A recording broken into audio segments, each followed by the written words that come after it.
Dear students, আশা করি সবাই ভালো আছো।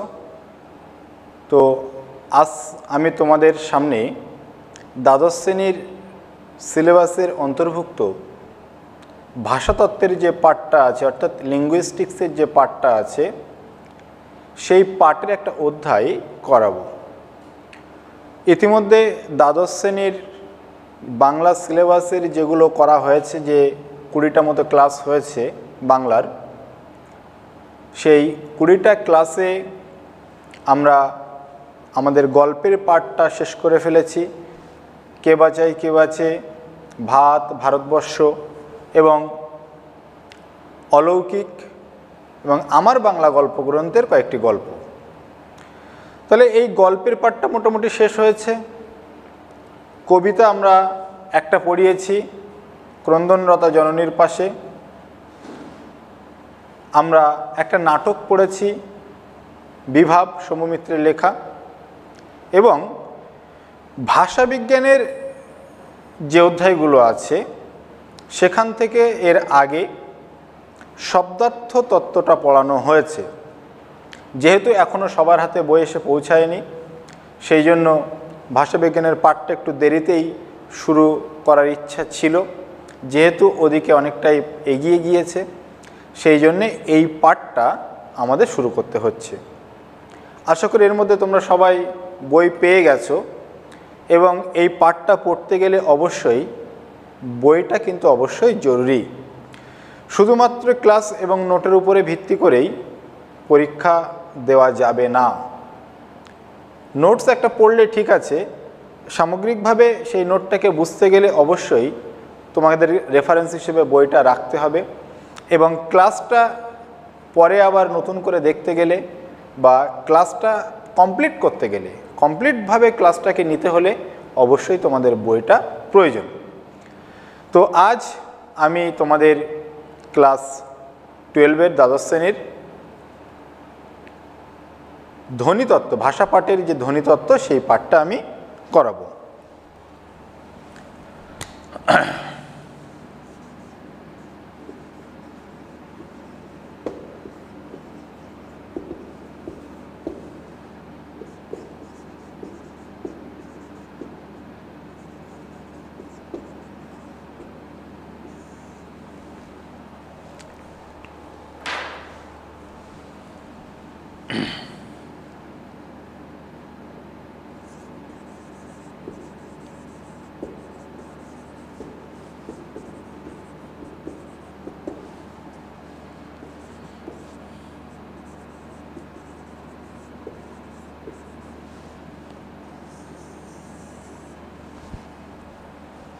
তো আজ আমি তোমাদের যে বিষয়টা করাবো, আমি বোর্ডে লিখে দিলাম যে আলোচনার আজকের বিষয় হলো ধ্বনিতত্ত্ব।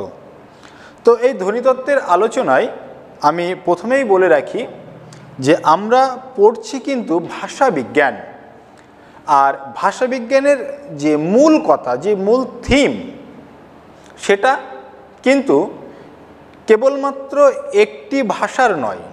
আমি আজ তোমাদের বাংলা ক্লাসে পড়াচ্ছি বলে কেবলমাত্র আমি বাংলা নিয়েই ভাষাবিজ্ঞানের আলোচনা করব, সেটা কিন্তু নয়। লিঙ্গুইস্টিক্স বা ভাষাতত্ত্ব, ভাষাবিজ্ঞান এমন একটা সাবজেক্ট যেটা সমগ্র বিশ্বের প্রচলিত যতগুলো ভাষা আছে এবং অপ্রচলিত যতগুলো ভাষা আছে সবগুলো নিয়েই আলোচনা করে। এখন এই ভাষার দুটো দিক থাকে, একটা হচ্ছে তার লিখিত দিক আর একটা হচ্ছে তার মৌখিক দিক। অর্থাৎ হচ্ছে একটা তার লিপির বিষয় আর একটা তার বলার বিষয়। তো ভাষাবিজ্ঞান কখনোই মানুষের লেখার ভাষা নিয়ে মাথা ঘামায় না। ভাষাবিজ্ঞান সবসময় মানুষের মৌখিক ভাষা নিয়ে আলোচনা করে। অর্থাৎ মানুষ মুখে যে ভাষাটা বলে সেই ভাষাটা নিয়ে আলোচনা করে। তার ধ্বনিতত্ত্বগত দিক, তার রূপতত্ত্বগত দিক, তার বাক্যতত্ত্বগত দিক, তার শব্দার্থগত দিক, এইগুলো। তো সেই উচ্চারণগত দিকেরই একটা অংশ হলো আমাদের আজকের আলোচনা, ধ্বনিতত্ত্ব। এখন কোনো ভাষা বলতে গেলে আমাদের কি বলতে হয়? আমাদের আগে ধ্বনি উচ্চারণ করতে হয়। অর্থাৎ আমি একটা ভাষায় কথা বলছি, আজকে আমি বাংলা ভাষায় তোমাদের ক্লাস নিচ্ছি, তাহলে আজ তোমাদের সামনে দাঁড়িয়ে আমি যে কথাগুলো বলছি এই কথাগুলো তৈরি হওয়ার পিছনে প্রথম কার ভূমিকা সবচেয়ে বেশি, সেটা হচ্ছে ধ্বনি। অর্থাৎ মনে করো আমার এই যে বলা কথাগুলো একটা বাক্য, একটা প্যারাগ্রাফ, তাহলে এই একটা বাক্য, একটা প্যারাগ্রাফ, এটা হলো একটা কি শিল্পজাত দ্রব্য। এই শিল্পজাত দ্রব্যটা তৈরি হতে গেলে তাকে ম্যানুফ্যাকচারিং করতে হয়। তাহলে এই ম্যানুফ্যাকচারিং করতে গেলে আমাদের কি প্রয়োজন হয়? Raw materials. তাহলে এই র মেটেরিয়ালস যে প্রয়োজন হচ্ছে, সেই র মেটেরিয়ালসের একেবারে প্রাথমিক উপাদান, প্রাথমিক মেটেরিয়ালস হচ্ছে ধ্বনি। ধরো আমি সুতি বস্ত্র তৈরি করব, তাহলে আমাকে প্রথম যে মেটেরিয়ালসটা দরকার সেটা হচ্ছে সুতো। ঠিক তেমনি আমি কথা বলবো, তাহলে কথা বলতে গেলে আমার প্রথম যে মেটেরিয়ালসটা দরকার সেটা হচ্ছে কি ধ্বনি। তাহলে আমরা যে ভাষায় কথা বলি, পৃথিবীর যে ভাষায় কথা বলুক না কেন, সেই কথা বলতে গেলে সর্বপ্রথম প্রয়োজন তার ধ্বনি। এই ধ্বনির উচ্চারণের কারণে আমরা কথা বলতে পারি। ভাষায় কি হয়? একটা ধ্বনির সঙ্গে আর একটা ধ্বনি পরস্পরে যুক্ত হয়ে কি গঠন করে? রূপ গঠন করে। তারপরে সেগুলো আরও পরস্পরে যুক্ত হয়ে সেগুলো গঠন করে পদ। এই পদগুলো পরস্পরের সঙ্গে যুক্ত হয়ে গঠন করে একটা বাক্য। আর সেই বাক্যগুলো আবার পরস্পরের সঙ্গে যুক্ত হয়ে গঠন করে একটা অনুচ্ছেদ বা একটা প্যারাগ্রাফ। এখন এইভাবেই আমরা বাক্য তৈরি করি বা ভাষার যে অর্থর দিকটা, সেই অর্থের দিকটা উদ্ঘাটন করি। সবথেকে উপরের স্তর হচ্ছে অর্থের স্তর, আর সবথেকে নিচের স্তর হচ্ছে কি ধ্বনির স্তর। বিষয়টা যদি আমরা এইভাবে লিখি, ধরো প্রথমে যে উপাদানটা লাগবে সেটা হচ্ছে ধ্বনি, তারপরে আমরা যে উপাদানটা পাচ্ছি সেটাকে আমরা বলছি রূপ। আমরা রূপতত্ত্বের আলোচনায় বলবো রূপ, তবু এখন একটুখানি তোমাদের বলে দিই। তারপরে পাচ্ছি কি পদ, তাহলে এই পদগুলো জুড়ে জুড়ে তৈরি হচ্ছে কি বাক্য, এই বাক্যগুলো জুড়ে জুড়ে হচ্ছে কি অনুচ্ছেদ, আর এই অনুচ্ছেদগুলো ওপরের স্তর থাকছে হচ্ছে ভাষার অর্থের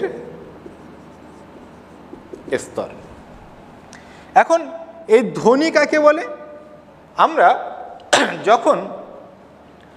যখন কথা বলি, সেই কথা বলার সময় যেগুলো জুড়ে জুড়ে শব্দ তৈরি করি সেগুলোই হচ্ছে ধ্বনি। এখন এই ধ্বনিগুলোকে বলা হচ্ছে বাগধ্বনি। বাগধ্বনি ভাষার উচ্চারণগত একক হলো ধ্বনি। ভাষার উচ্চারণগত একক হলো ধ্বনি। এখন আমরা যে শব্দগুলোই মুখে উচ্চারণ করি না কেন বা মুখে যাই উচ্চারণ করি না কেন, সেগুলো কি সবটাকে আমরা ধ্বনি বলতে পারবো? নিশ্চয়ই আমরা সবটাকে ধ্বনি বলতে পারবো না। কারণ এই ধ্বনিগুলো জুড়ে জুড়ে এই ভাষার অর্থের স্তর পর্যন্ত না পৌঁছলে এটাকে কিন্তু আমরা ধ্বনি বলতে পারবো না। যেমন আমার হাত থেকে একটা কেউ ঘুমের ঘরে বিলাপ বকছে, প্রলাপ বকছে, বা একটা বাচ্চা চেঁচিয়ে কাঁদছে, তাহলে এগুলো সবই তো আমাদের উচ্চারিত রূপ। কিন্তু সব উচ্চারিত রূপই কিন্তু আমরা ধ্বনি বলতে পারি না, সব উচ্চারিত রূপকে কিন্তু আমরা ধ্বনি বলতে পারি না। একটা কুকুর ডাকছে, একটা পাখি ডাকছে, সেগুলোকে আমরা ধ্বনি বলতে পারি না। তাহলে আমাদের বুঝতে হবে কখন একটা ধ্বনি বাগধ্বনি হয়ে ওঠে, অর্থাৎ আমাদের কথা বলার ধ্বনি হয়ে ওঠে। বাগযন্ত্র, সেখান থেকে এসে বাগধ্বনি। তাহলে আমাদের কথা বলার জন্য যে ধ্বনি ব্যবহার করি সেটা কখন অর্থের স্তরে পৌঁছাতে পারে তার ভিত্তিতে এটা আলোচনা করতে হবে।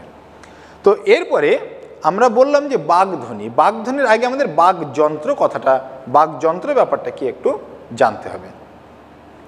আমরা এই যে কথা বলছি এটা একটা কিন্তু সিস্টেমেটিক্যালি হচ্ছে। আমাদের মধ্যে একটা যন্ত্র আছে, যে যন্ত্রের দ্বারা আমরা ধ্বনি উচ্চারণ করছি।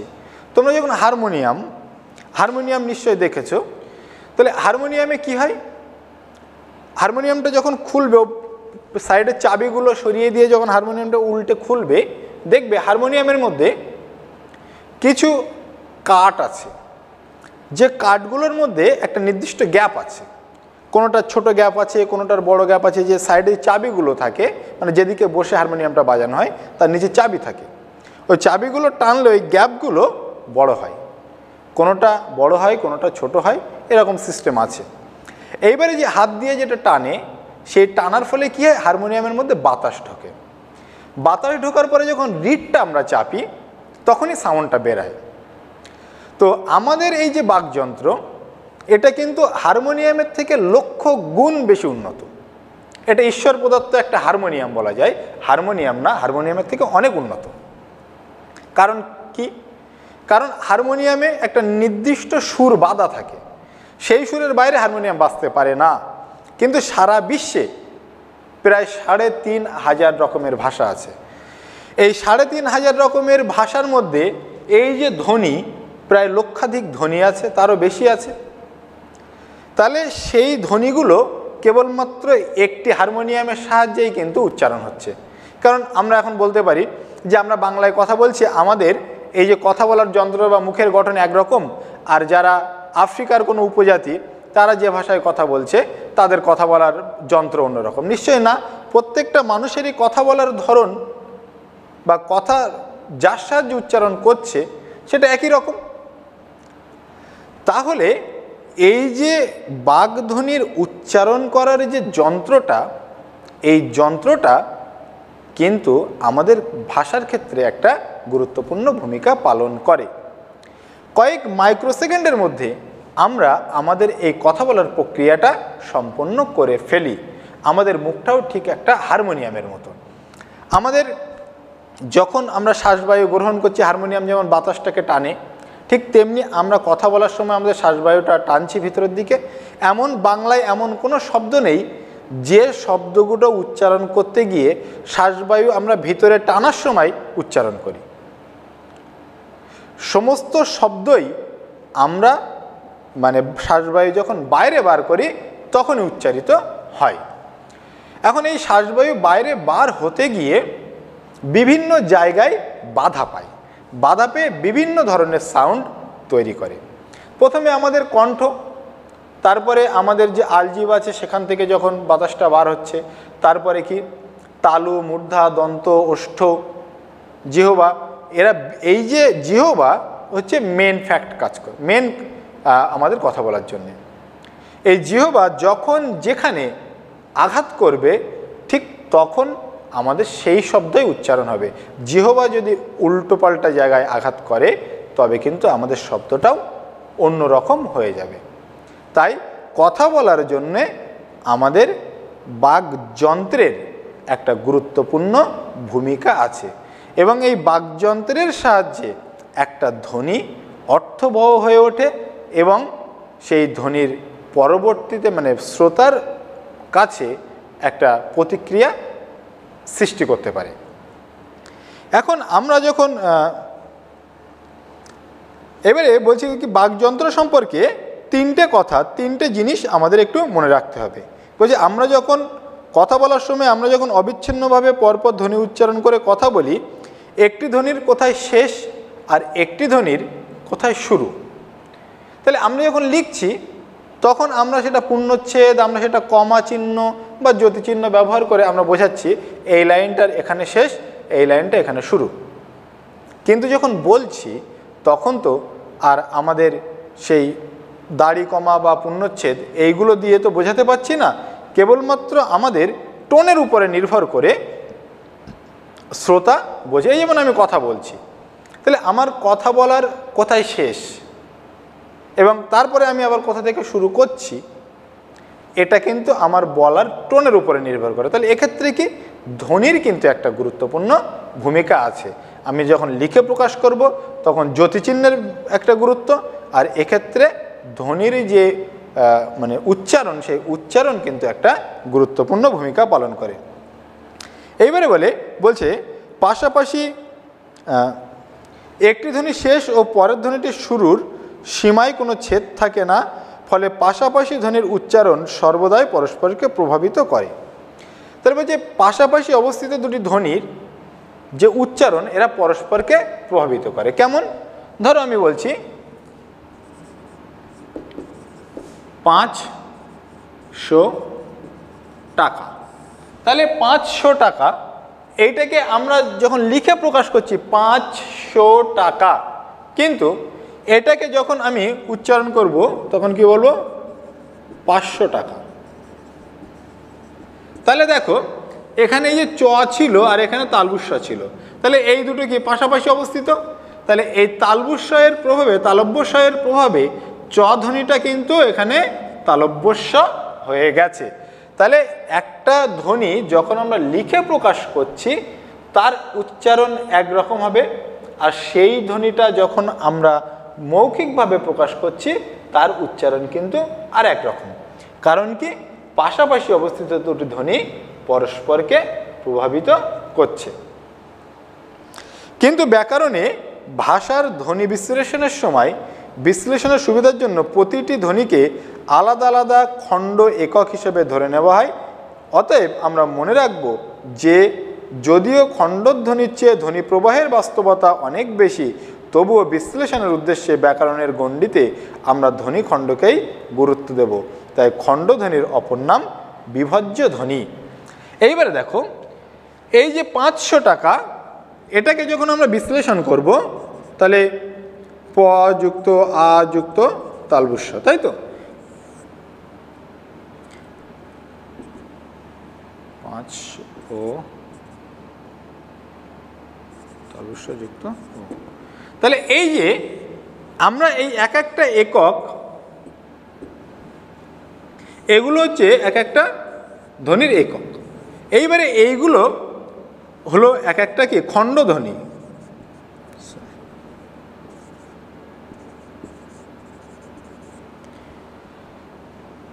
এই যে ধ্বনিগুলো, এইগুলোরই অপর নাম হচ্ছে কি বিভাজ্য ধ্বনি। খণ্ডধ্বনির অপর নাম বিভাজ্য ধ্বনি। এইবারে এইগুলোর কিন্তু আলাদা আলাদাভাবে কোনো গুরুত্ব নেই। যখন এইগুলো জুড়ে এক একটা শব্দ তৈরি হচ্ছে তখনই সেগুলোর গুরুত্ব, এইগুলোর আলাদাভাবে আমরা কোনো গুরুত্ব দিতে পারি না। এবার বলছে ধ্বনি খণ্ডের থেকে ধ্বনি প্রবাহের অনেক বেশি বাস্তবতা, অনেক বেশি। এখন এইগুলো তো ধ্বনি খণ্ড, এইগুলোকে যদি আমরা আলাদা আলাদাভাবে উচ্চারণ করি এগুলোর কোনো বাস্তবতা নেই বা এগুলোর কোনো গুরুত্ব নেই। যখন এগুলো একসঙ্গে হয়ে একটা প্রবাহ, মানে ধ্বনি প্রবাহ চলবে, মানে একটা এই শব্দ তৈরি করবে, একটা শব্দ মানে কি ধ্বনি প্রবাহ অনেকগুলো একসঙ্গে প্রবাহিত হচ্ছে, তখন এর বাস্তবতাটা কিন্তু আমাদের কাছে প্রকাশ হবে। এর আলাদা আলাদাভাবে খণ্ড খণ্ডভাবে আমরা যদি এগুলোকে উচ্চারণ করি সেগুলোর কোনো গুরুত্ব নেই, এটাই কিন্তু এখানে বোঝানো হলো। এইবারে বলছে বাগধ্বনি জুড়ে জুড়ে রূপ, শব্দ, বাক্যের মতো অর্থপূর্ণ বড় বড় একক তৈরি হলেও বাগধ্বনির নিজস্ব কোনো অর্থ নেই। তাহলে এই যে আমি প্রথমে বললাম এইগুলো একসঙ্গে জুড়ে জুড়ে তৈরি হলেও এদের নিজস্ব কোনো অর্থ কিন্তু থাকে না। যেমন বলছে চোখের জল, কথাটা শুনলে আমরা এর মানে বুঝি। ধরো বলা হচ্ছে কি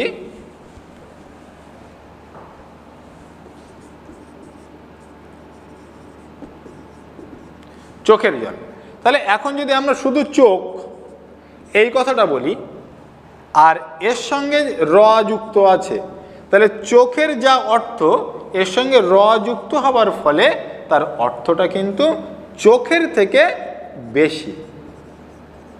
মানে এই শুধু চোখ, এই চোখের সঙ্গে র বিভক্তি যুক্ত হওয়াই কিন্তু চোখের, যখন আমরা বলছি তখন চোখের থেকে বেশি অর্থ প্রকাশ করছে। চোখের জল এই শব্দটার সঙ্গে মানুষের আবেগ, অনুভূতি ইত্যাদি বিষয়গুলো কিন্তু জুড়ে আছে। তারপরে বলছে দেখো 3 নম্বর, আমরা ধ্বনি উচ্চারণ করে মুখে যা বলি বাংলা লিপির বাংলা লিপির বর্ণ ব্যবহার করে সেটা লিখেও ফেলি, কিন্তু এই ধ্বনি ও বর্ণের পারস্পরিক সম্পর্কটা খুব একটা সরল নয়। তাহলে আমরা যখন উচ্চারণ করছি সেই উচ্চারিত রূপকে আমরা যখন লিখছি, তাহলে সেই ধ্বনির উচ্চারিত রূপ হলো ধ্বনির উচ্চারিত রূপ হলো কি বর্ণ। তাহলে এই বর্ণ ব্যবহার করে আমরা যে ধ্বনিটা উচ্চারণ করছি সেগুলো লিখছি। তাহলে ধ্বনির আর এই বর্ণের যে সম্পর্ক সেটা কিন্তু খুব একটা সরল নয়। কারণ আমরা যখন ধরো তালব্য স উচ্চারণ করছি, তাহলে সেই শয়ের যে লিখিত রূপ, সেই তিনটে লিখিত রূপ কিন্তু সম্পূর্ণ আলাদা। ধরো আমরা বলছি সর্ষে, এই যে উচ্চারণটা, এখন উচ্চারণের সময় আমরা দন্তস্ব এবং মূর্ধন্যস্ব এই দুটো কিন্তু আমরা আলাদা করতে পারছি না। এই দুটো যখন আমরা লিখছি তখন কিন্তু আলাদা করতে পারছি, কিন্তু আমাদের বর্ণমালায় তালব্যস্ব, মূর্ধন্যস্ব আর দন্তস্ব এই তিনটে স আছে, কিন্তু যখন আমরা লিখছি তখন কিন্তু আমরা আলাদা আলাদা করে সেগুলোকে প্রকাশ করতে পারছি। আবার দেখো, আমরা যখন উচ্চারণ করি, মুখে উচ্চারণ করি এক, কিন্তু আমাদের লেখার সময় কিন্তু সেটা আবার অন্যরকম হয়ে যায়। যেমন ধরো আমি উচ্চারণ করছি কি, আমি উচ্চারণ করছি এটা যদি আমরা মুখে উচ্চারণ করি, কি উচ্চারণ করব? অপু, তাই তো? তাহলে এর উচ্চারণটা হবে কি? অপু। তারপরে ধরো অতি, এটাকে আমরা উচ্চারণ করছি কি, এটা যদি আমরা লিখি, এই লেখা রূপটাকে দেখে যদি আমরা উচ্চারণ করি, উচ্চারণটা কি হবে? অতি। কিন্তু এটাকে যদি আমরা মৌখিকভাবে যখন উচ্চারণ করছি তখন এটা উচ্চারণ করছি অতি, তাই তো? তাহলে আমাদের মৌখিক উচ্চারণ অর্থাৎ ধ্বনির যে উচ্চারণ এবং আমাদের লেখার যে একক বা লেখার যে রূপ, সে দুটোর মধ্যে কিন্তু পার্থক্য আছে, কিছু কিছু শব্দের ক্ষেত্রে, সব শব্দের নয়। এরপরে আসছি আমরা আমাদের এই যে ধ্বনি বিশ্লেষণ করে কি,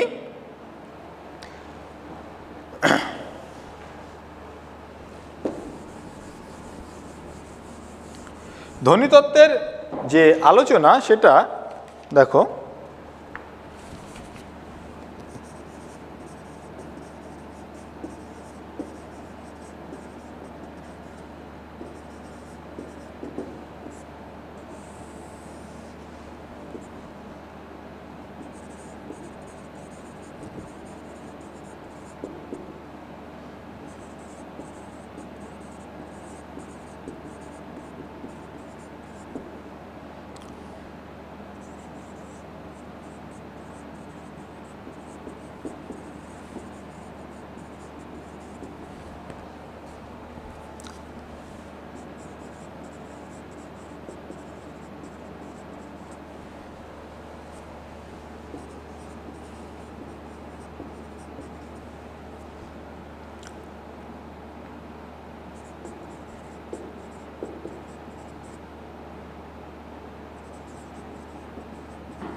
তাহলে আমরা দেখো ধ্বনিতত্ত্বের আলোচ্য বিষয়, এখন ধ্বনিতত্ত্বের আলোচ্য বিষয় এখানে দেখো মূলত বাগধ্বনি নিয়ে, ভাষাবিজ্ঞানের দুটি শাখায় বাগধ্বনি নিয়ে আলোচিত হয়। একটা হচ্ছে ধ্বনি বিজ্ঞান আর একটা হচ্ছে ধ্বনিতত্ত্ব। তো এই ধ্বনিতত্ত্বের আলোচনায় আমরা প্রথমে বলছি ধ্বনি বিজ্ঞানে কি হয়, উচ্চারণগত একক, উচ্চারণগত দিক, ভাষার উচ্চারণগত দিক, ধ্বনির তরঙ্গগত দিক এবং শ্রুতি বিশ্লেষণগত দিক। এইবারে ধরো ধ্বনির উচ্চারণগতভাবে এটি কি, একটা ধ্বনি আমি ধরলাম প ধ্বনি, প ধ্বনিটির পৃষ্ঠধ্বনি, ঘৃষ্টধ্বনি না বর্গের কোন ধ্বনি, সেই সমস্ত বিষয়গুলো এখানে আলোচিত হয়। তারপর ধ্বনিটা কিভাবে উচ্চারিত হচ্ছে, অর্থাৎ সেই ধ্বনিটা উচ্চারণ করতে গিয়ে আমাদের সেটা ওষ্ঠধ্বনি না সেটা কণ্ঠধ্বনি না মূর্ধন্যধ্বনি, এবং সেটা শুনতে কেমন লাগছে তার বিশ্লেষণ। আর নির্দিষ্ট ভাষায় সেই ধ্বনির ব্যবহারিক চরিত্র, অর্থাৎ সেই ধ্বনিটা ভাষার ক্ষেত্রে কিভাবে ব্যবহৃত হতে পারে। ধরো একটা প ধ্বনি, যেটা আমি বলছিলাম যে এই প ধ্বনিটা ভাষায় দেখো মানে প্রত্যেকটা ধ্বনি কিন্তু সব জায়গায় ব্যবহৃত হতে পারে না। যেমন অ, স্বরবর্ণের মধ্যে অ কখনোই কিন্তু একেবারে শব্দের শেষে বসবে না, বসতে পারে না। তাহলে কোন ধ্বনি কোথায় বসবে, অর্থাৎ কোন বর্ণ কোথায় বসবে লেখার সময়, সেটা আলোচনা করে এই ধ্বনিতত্ত্বের পাঠটা। এখন এই যে বাগধ্বনি প্রধানত দু প্রকারের, একটা হচ্ছে বিভাজ্য ধ্বনি আর একটা হচ্ছে অবিভাজ্য ধ্বনি। তাহলে বাগধ্বনি কয় প্রকার? দুই প্রকার, বিভাজ্য ধ্বনি এবং অবিভাজ্য ধ্বনি। বিভাজ্য ধ্বনি কাকে বলে, অবিভাজ্য ধ্বনি কাকে বলে, এটা করতে হবে আমাদের এখান থেকে। এবং বিভাজ্য ধ্বনির দুটো ভাগ, একটা হচ্ছে স্বরধ্বনি আর একটা হচ্ছে ব্যঞ্জন ধ্বনি। আর অবিভাজ্য ধ্বনির মধ্যে পড়ে দৈর্ঘ্য, জ্যোতি, শাসাঘাত, এগুলো আমরা পরপর আলোচনা করব। তো যাই হোক, এরপরে মানে এই পর্যন্ত আজকে আমি তোমাদের প্রথম ক্লাসে পড়ালাম। এই প্রথম ক্লাসটার মধ্যে ধ্বনিতত্ত্বের প্রাথমিক আলোচনা দেওয়া হলো, এবং আমি রূপটা কি সেটা পরের ক্লাসে বলবো তোমাদের। তাহলে এই যে ধ্বনির যে প্রাথমিক ধারণা, সেই প্রাথমিক ধারণাটা বললাম, ধ্বনিতত্ত্বের আলোচনার মধ্যে কি কি আছে সেগুলো বললাম। আজকের পড়ানোর মধ্যে থেকে প্রশ্ন যেটা আছে, বিভাজ্য ধ্বনি কাকে বলে, ধ্বনিতত্ত্বের আলোচনায় যে প্রধান তিনটি বিষয় গুরুত্ব দিয়ে মনে রাখা প্রয়োজন, সেই তিনটি বিষয় কি কি, আর কি বিভাজ্য ধ্বনি, অবিভাজ্য ধ্বনি কাকে বলে, বিভাজ্য ধ্বনির কটা ভাগ কি কি, আর অবিভাজ্য ধ্বনির মধ্যে কি কি পড়ে। তা আজ এই ধ্বনিতত্ত্বের প্রাথমিক আলোচনা দিয়ে আমি আজকের ক্লাসটা শেষ করলাম। এর পরবর্তী ক্লাসে এই ধ্বনিতত্ত্বের পরবর্তী আলোচনা তোমাদের সামনে নিয়ে আসব। সেই পর্যন্ত তোমরা ভালো থেকো, সুস্থ থেকো।